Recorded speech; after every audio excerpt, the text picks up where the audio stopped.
You can fuck right off.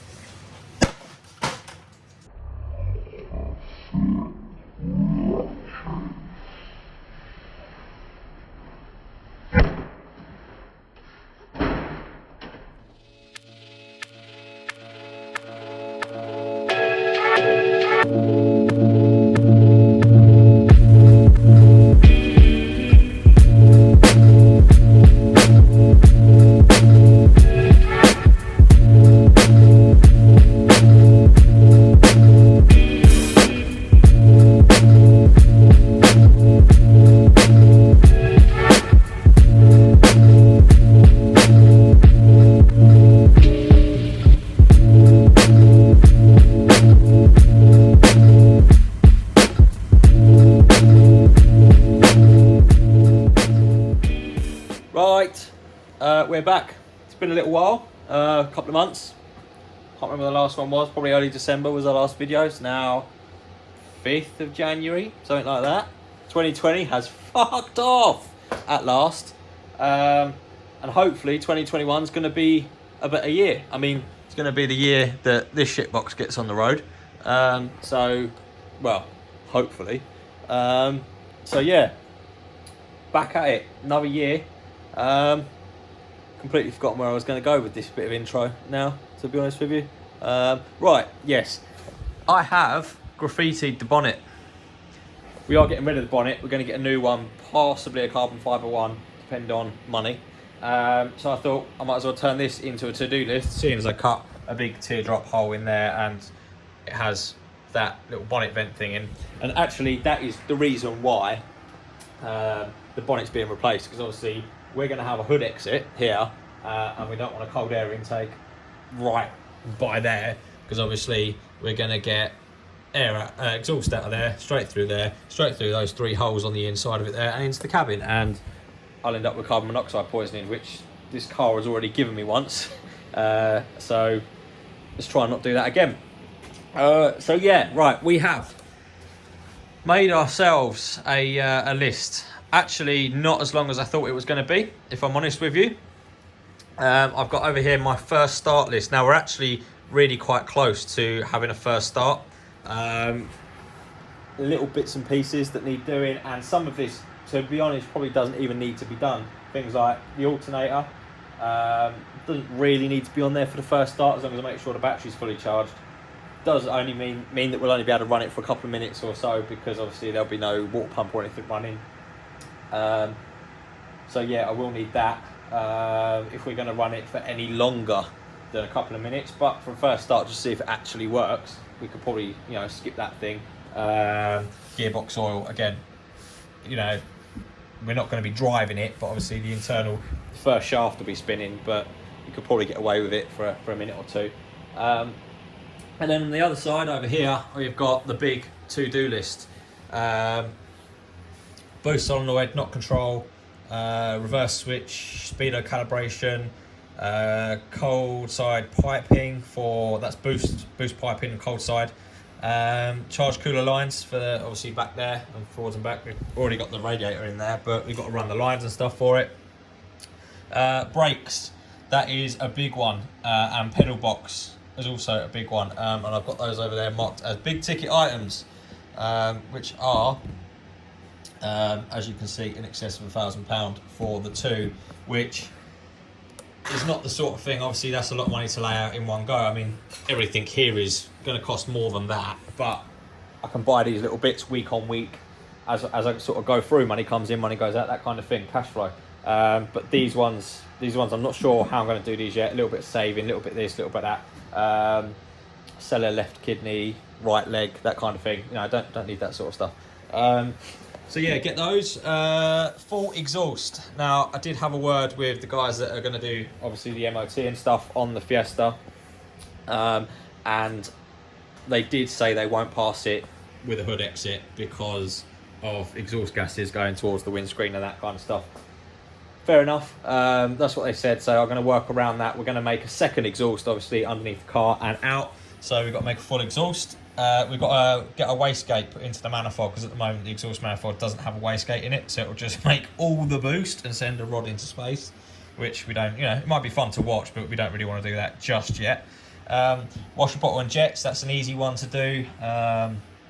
Actually started doing the wiring for this. I don't know if you'll be able to see because it's dark down here, but actually started splicing the wiring in down here for that the other day. So that one's underway. Front bumpers. I've got to run a front bumper because my indicators are front bumper mounted indicators, obviously. So without that, we won't get through an MOT because the indicators won't work, or well, they'll work, but they won't be on show. They'll just be hanging out the front of the car. So we've got to do that front bumper. And the two that I had, I've thrown in the bin because I tried to make quarters out of them a little while back, probably about 3 or 4 years back now. I cut my bumper up to make quarters, and actually they came out okay. But my bumper was already, the reason I cut it up, my bumper had been involved in a crash before I got the car, so it was all a bit bent and twisted up, as you can see on the mounts there. So it was okay when it was on the car the last time around. It wasn't a problem, it looked all right. But this time around, we're building the car to a much higher standard, and it's just not going to cut it for what I want this time around. So I'm going to go back with a full. The other thing is as well, obviously we've got a lot of space here. So I want to run a full bumper just to sort of tie this in a little bit rather than have a massive hole there, just to sort of break the front end up a bit. That's the plan anyway. So front bumper's got to go on. Custom made drive shafts, obviously. We're running an ST170 Gets Rag box, so mini custom made drive shafts, which I've got all the stuff down there for them. I just need to get them cut, measured, and sent off to the machine shop to get those made up. Front bolt kit. Now this is something that it's not necessary, but everything so far where we've rebolted the running gear on down here is all the old bolts, the original stuff, and some of the bolts are a bit here and there. Some of them are like bolts that I've had lying around because there was one missing or there wasn't a bolt for it, so it's a bit mix and match. So with the introduction of I believe it's Shane Baker doing the complete front kits for the tie rods and everything, I've got to just get a whole set, and I'm just going to completely redo all of that. We've got to reassemble the dash. Obviously the dash is on top of the car. I'll quickly walk you around and show you the current state of affairs in here.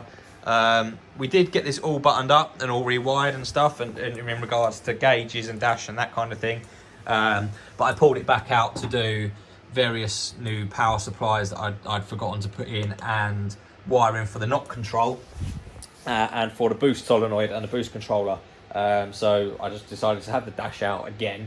It's like 4 screws in each corner, like 2 screws in each corner, so it's really easy to get in and out. So I just pulled it out for the ease of it. So I've got to get that sorted, reassemble the dash. Obviously that will come after boost solenoid and knock control is sorted. Although the cables are actually in there now, just hanging out the dash. So that's fine.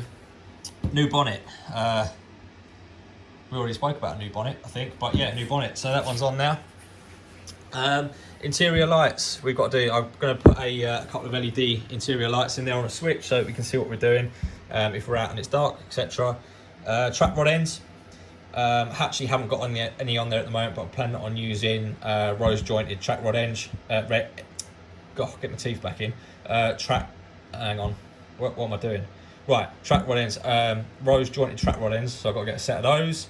Lower ball joints, we have got lower ball joints in at the moment, but the rubbers on them are split and they're a bit nasty. So for the sake of, I think they're about, I think from memory they're about 20 quid for the set, so let's just change them. Adjustable top mounts. DA Engineering are now doing adjustable top mounts for the front pillars, so I need to get a set of those to get those put in, so we can get the camber and everything all adjusted properly. Fans, I need 2. I did want 5-inch cooling fans on the front there, but I don't think I can get them as small as 5-inch, so it's probably going to be some 7-inch spout fans, which they're going to be it's going to be a tight fit, but the idea is to get 2 7-inch spout fans in there. Paint the body. Obviously we painted front of the car and the engine bay, but the rest of the body needs a retart, because now that we've done this and like things like that, you can see it's all chipped on the corners there, and that needs sorting. So we've got to repaint the body, do a burnout, do a big dirty burnout. That's probably a little bit premature being in the list there. That probably wants to be down here somewhere. fix the launch control and two-step. Now, for some reason, not sure why, because I had it working when I was running the ECU and everything before. The two-step would activate and not activate. I've checked the switch. I actually had the ECU apart completely the other day because I was wiring some new terminals onto the plugs for knock control and the boost solenoid. So I did directly test the input and it's just not picking up a voltage for some reason. Whether that's because I've grounded it on something and popped something in the ECU, I'm not sure. But I need to work that out, fix that, because we need launch control. We most definitely need two-step for all those antisocial behaviour orders we're going to get in Sainsbury's car park. Heat management, obviously, big turbo, small engine bay, lots of exhaust piping and stuff in there. So heat management is a big one. Need to get that sorted. Fuel sender swap. Obviously, we are running the Astra GT DigiDash. So GM fuel sender, it goes from high impedance to low, and the Ford sender goes from low to high, or it might be the other way around, but I'm sure it's that. So obviously, I need to swap out the sender in the fuel tank at the back there. Easy enough to do because it's an aftermarket tank, just with one of those like drop-in senders. So I'll just swap that out, not a problem. Just need to get hold of one. Rear gearbox and engine mount. Obviously, we've got it mounted, chassis mount on this side, chassis mount on that side, but there's nothing going from the gearbox to the bulkhead at the moment. It's all welded up, ready to go in. I just need to get the rose joints and the bar and everything to get that welded together.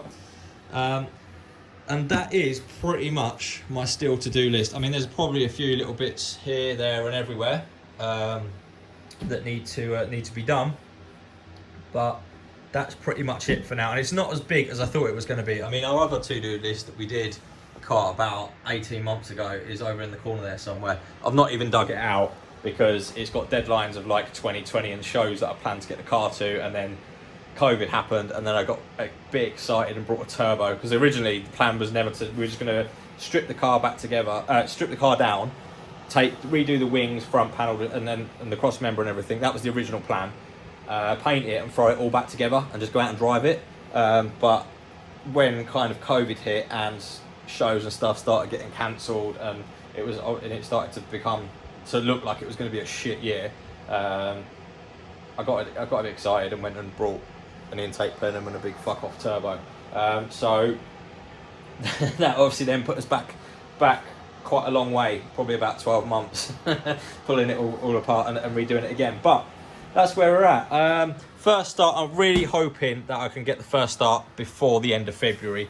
We've been doing this a long time now. I mean, it's been since we started. We started in June 2019 with this restore. So just to be able to turn the key, hear some pops and bangs, hear a bit of noise, know that the engine I built or refreshed, didn't really build it because the bottom end, I didn't touch the bottom end, but knowing that all of that still works would be a nice morale boost, I should think. I know will be a good morale boost, and it will create some good content for you guys. I mean, we're now at 666 subscribers, actually. I remember because number of the beast and all that. So yeah, we're getting up there with the subscribers and getting the content out for you guys and stuff, and enjoying it. So that'll be a really good thing to obviously get out there on the channel for you all to see. It'll either first start and it'll be good, or first start and the bottom end will fall out or something.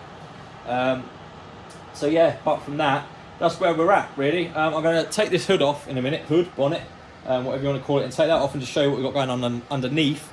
Because there's not been a video for a while, but we have been down here whittling away at the little bits. And as you can see, I've got over here, big mess. I've got the intake back off to deal with a few little bits and pieces that still needed to be tweaked, and sort of that finalising stuff. And yeah, so right, I'll get this hood off and then I'll show you what we've got. Okay, so right, bonnet is off. We can now see the carnage that lies below. I'll quickly recap what we've got in here for those of you that are new to the channel, might not watch some of the older videos. If you haven't, you could always go back and give them a watch. They're okay. We're getting better as we go along. Some of the early ones are very cringy when I watch them back and I think, oh, really? But there you go. So yeah, Zetec ST170 bottom end, black top head, Head was completely rebuilt, ST170 springs and retainers in there to hopefully hold back some of the boost and not end up with some valve float. DA Performance Engineering coil on plug adapter plate with the Toyota Yaris coils, Denso coils on there.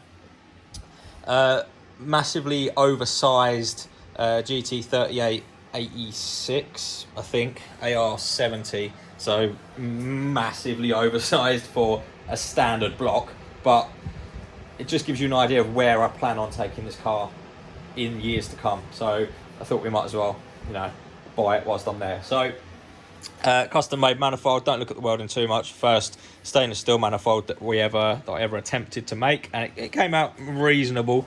I'm not a professional welder by any means. And then we are going to have a charge cooler in the footwell there, charge cooler tank in the back there that we can fill up with ice when we need to. And we have got a Motormech oil cooler, which is, I think it's a 14 row, big old thing. We're not using it as an oil cooler, we're using it for a charge cooler rad, obviously, because why not? And then this is where it gets a little bit unconventional.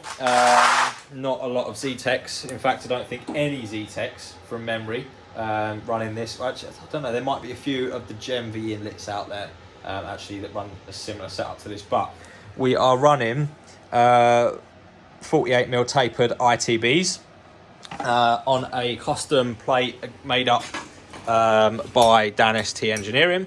Obviously also on a Dan ST Engineering lower manifold billet fuel rail and all that jazz, and a Nissan Pulsar GTIR top plenum. So essentially we are turbocharging the ITBs, which is proving difficult in the mapping sense, because I've got a dual map and then blend different tables in at different times, but we'll get to that stage when we get to that stage. Piper veneer pulleys on there, and then extra EFI MS2 down there. It's a bit dark, but MS2 extra ECU built by Phil. Actually a really good ECU. So I've covered this briefly in one of my previous videos, but there's a lot of dislike for Mega Squirt, and I think it's just purely down to the fact that it was never a massive thing in this country, never had a massive following, and there wasn't a lot of support out there for it. If you look stateside, there's everything out there. You know, the Fox Body Mustangs, MX-5s, all that sort of stuff. It's huge out there. It's huge. I mean, not extra EFI, sorry. The company that make Mega Squirt and Tuner Studio is an American company anyway. But I quite like it. Getting on well with it. May upgrade it at some point if we ever need to, but for now it's doing everything I need it to do. So I'm waffling. What was I doing? Okay, yes, right. Since the last video when we quickly put those two braided lines in, they're going to be for the charge cooler. What have we done since then? Right, we've got fuel lines now. Pressure reg is back in. We have got our AN8, yes, dash 8 fuel lines. That's the return, that's the feed. Billet fuel rail. I put the beige injectors back in for now, because I haven't got the ones I'm planning on using. I'm probably going to throw a set of cheap VXR injectors in for the time being, because they will flow enough fuel for the bottom end as it is now. Obviously there is plans to fully forge this at some point, and then we will go up to some bigger flowing injectors, because we are going to run obviously more boost, more fuel, and probably an ethanol content of some sort maybe, but I'm not 100% sure on that, because they might have to replace quite a lot of my fuel system obviously for ethanol. But for now, yeah, so we've got our dash 8 lines, feed, return, run down there. This end here I've used a banjo, because our hood exit, I'll just show you this, move that out of the way. Our hood exit here is going to bolt up there, and I wanted to keep it as far away obviously as possible, fuel hot thing, keep that as far away as possible, and using a 90-degree fitting like I've done on that end now would have brought me quite close to that. So banjo has saved a bit of space there. So that's done. I've stripped obviously all of this back off. Now what I need to do is obviously I need to install this gasket, which goes on there like that, something like that. The other thing that I never did when we put the ITBs back together the first time round was on the back here, there is a lug missing off the back. Now I got these are Toyota 4AG ITBs. I got these very cheap for that reason. I got them for like, I think I got them for about £80, and these usually go for about 200 quid second hand. So because of that, I got them cheap. But when I brought them, we were running this in obviously a naturally aspirated format, and you're on the atmosphere side of the throttle plate there, so you know you only ever pull in vacuum, so that never bothered me. I got that one tight enough to hold the trumpet in place, and that was it. But now obviously we're putting a plate in there and we're going to shove some boost through it, so I do need to do something about that, because otherwise I'm just going to get a massive boost leak from the back of the plate there. It's just going to lift the plate, and all the boost is going to come out of there rather than go through there. So that is something I've just got to aluminium weld that up, so we'll do that in another video in a couple of weeks. I have got everything I need, I just need to pick up some argon. And I had planned to do that this week, but I haven't had a chance to go out and get some argon yet to do that. So once I've got that, we'll get the spool back in the welder and away we go. A few other little bits and pieces that we've been doing. Obviously the wiring, as I've showed you briefly earlier in the video. But the main bits were, we started doing the knock control wiring, which is here. So that's that two core there coming through, actually domestic wiring, but don't hate on me. That 2 core coming through is from the knock sensor. The red is the 5-volt output back to the ECU, and then there's going to be a knock conditioner mounted on this plate just here, so that we can adjust for factory frequencies. We're using the standard ST170 knock sensor, so I can set that up to the Ford specs. And the other thing is I'm mounting it here rather than under the dash or wherever, because the conditioner itself has like 2 lights on it that will indicate knock visually whilst I'm driving. So if you see it flash, you know, I know there's a problem. Obviously it sends it to the ECU. The ECU will retard the ignition, that kind of thing, and add it to the data log, so we can have a look at it on the laptop afterwards. But just so that I know, you know, whilst I'm driving it, if it knocks, I know to let out, kind of thing, and check the log. The other thing we did was down here, there's a little green cable in there, so it's quite too dark to see really. But that is the input to the ECU from the Mac valve. So obviously we're going to have a 3-port Mac valve down in that corner. We're going to have a 3-port Mac valve down in that corner there to control the boost to the wastegate. That is the input to the ECU to control the frequency on that. So that's now all in. Pretty much most of the wiring is now done, to be honest, which is great because I hate wiring, and there is a lot of it. So much wiring. As I've said in the previous video, we've actually completely rewired this car, like front to back. You know, the whole engine loom's completely custom made. Even the lighting loom, auxiliary loom for the horn and the washers and the lighting and all that, and the washer motor.